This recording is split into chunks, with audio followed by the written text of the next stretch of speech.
A lot of you get mad that medical schools look at stats, but unfortunately, you have to do well in medical school to be a good doctor.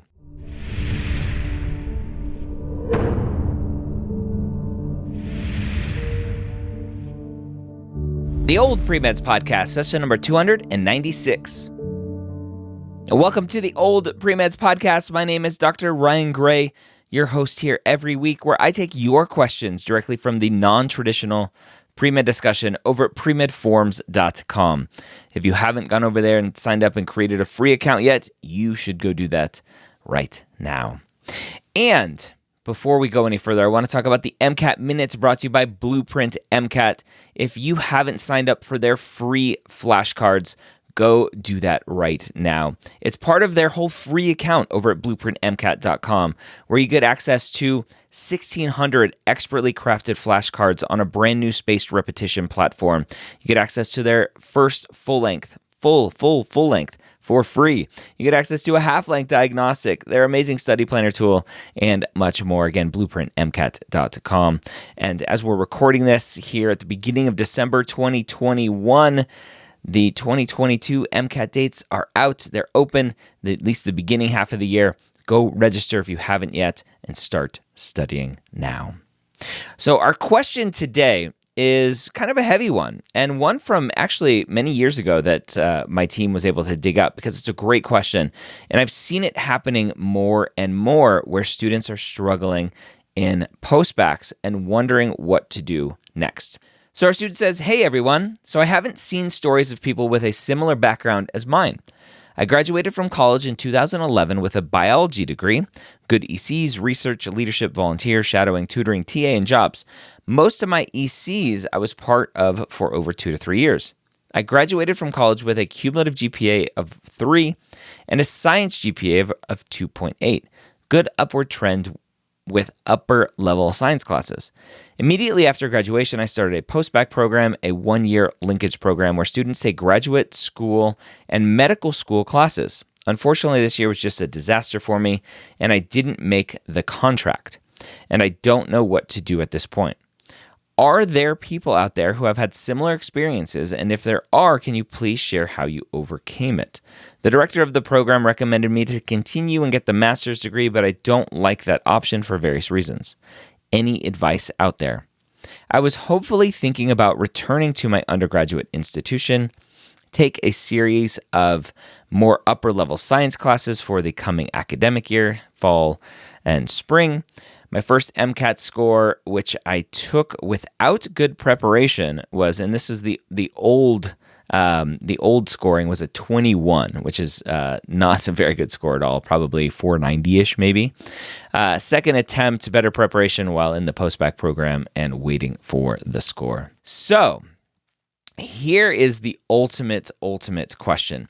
And I like this question because we actually have a student asking similar questions in Mapped. And if you haven't checked out Mapped yet, you should.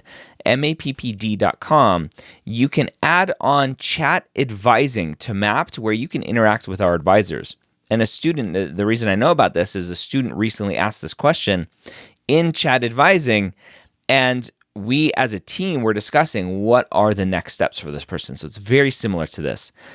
And ultimately, someone who goes through undergrad doesn't get good grades, has an upward trend potentially, according to them, and then goes to this next higher level thing and doesn't do well. There's a question of, well, were you ready to do it to begin with? On top of that, you have an MCAT score that clearly shows that you weren't ready to take the MCAT. And so now we have little bits and pieces of evidence that shows you are making potentially bad decisions, that you are rushing along the way, trying to finish this thing, getting into medical school, finish your pre-med thing as fast as possible, damn the consequences, right? And the consequences are now you have disaster after disaster after disaster that you have to pick up the pieces to. And I want you to understand, and I get flack for this from other people and advisors and students going, Dr. Gray, you tell everyone they can get into medical school. And I firmly believe that up until a certain point. there are some students who continue to make the same mistakes over and over and over and over again. There are some students who just can't get the right grades. There are students who probably won't be able to get in medical school. Shocker, I know you're surprised. Coming out of my mouth, there are some people. This person who's asking this question might not be one of those people, might not be one of the people who can't get into medical school. But unfortunately, the track record that they have set up is, I didn't do well in undergrad, I continue not to do well in a postbac program or an SMP, it sounds like this is more likely, and I continued not to do well with an MCAT, and hopefully they do better with the next MCAT, but we don't know. And it's the same thing that happened with the student in MAPT who's asking the questions, almost exactly the same of, I didn't do well as an undergrad, I didn't do well in a postbac, I didn't do well in the MCAT. I'm like, well, when are you going to start doing well? That's the question. Medical schools are not going to give you the time of day if you haven't even started doing well. And you may go, but Dr. Gray, I have great extracurriculars. Dr. Gray, I have a great story. Dr. Gray, I have great passion. But that doesn't matter if the schools don't think you're going to pass medical school in 4 years, hopefully. You need to be able to pass medical school to get a degree to be able to go and serve patients. You need to be able to pass your boards and do well on your boards to get into residency so that you can serve patients. A lot of you get mad that medical schools look at stats, but unfortunately, you have to do well in medical school to be a good doctor. You just do. And so medical schools have a minimum barrier of entry to say, we're going to want this GPA, we're going to want this trend, we're going to want this MCAT score. That's why they look at that. And they're doing you a service. Because if you get into medical school, like many in the Caribbean do, and I'm calling out Caribbean medical schools because they accept a lot of students who don't deserve to be in medical school, yet, not ever, potentially, but yet, they accept a lot of those students, and those students go out and they take on $60,000, $70,000, $80,000 worth of debt for year one, year two, take the boards, don't pass them, aren't even allowed to take the boards in the Caribbean specifically because they give you pre-tests, and if you don't pass the pre-test, they won't let you take the boards because that looks bad for the Caribbean medical schools to say, oh, they like to claim that they have 94% pass rates or whatever it is. That's because a lot of students aren't even taking the test because the school won't let them sit for it. So, random tangent about talking. The medical school is doing you a favor by having some minimum barrier of entry in terms of stats to prove your academic capability so that you don't get into a ton of debt and not be able to come out on the other side and actually practice as a physician and make the money necessary to pay back those loans. So for this student, for any other student who is in a situation where you are struggling academically, the first thing that I need you to do is stop. Stop digging a hole. Just stop.